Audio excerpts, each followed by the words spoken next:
Question number 18. I personally love this question. Douglas received 6% raise.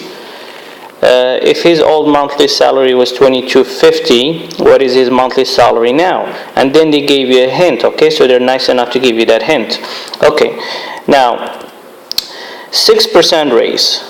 Every time you hear 6%, 5% of something, what is that something? So in this case, when I say 6%, okay? Now remember, this problem applies to real life. I mean, people get jobs and they get raises and all that good stuff, okay? So that's something you must learn to do.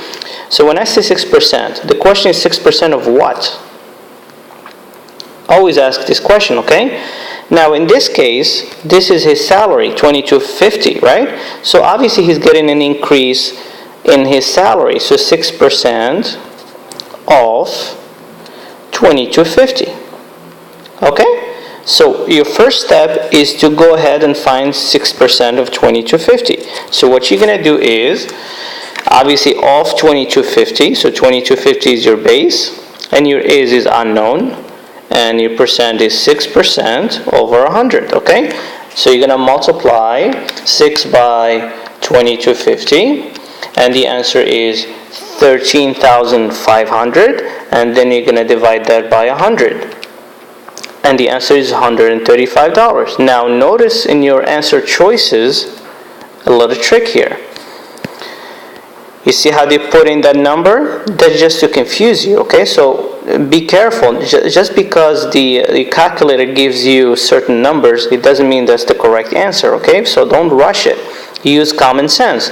Now, would it make sense if this guy gets 6% increase and his salary jumps up to $13,000 a month? Because if it does, I want his job, right? So let's go back. So once you do your is over off, you find out that he gets $135 extra a month. Now, if you notice the hint they gave you, find the amount of the raise, then add the raise. So we did find the amount, okay? The amount that means in dollar sign, right? Then add the raise to the previous monthly salary. So my previous monthly salary obviously was $22.50. And now he gets $135 extra a month. That's what 6% raise means, okay? He gets extra money per month. When you add everything, you're gonna get $2,385, okay? So when I go to my answer choices, I get super excited because I have my answer right there, okay? So it's a two-step process. You're gonna need to be really patient and careful, okay? So final answer is letter B.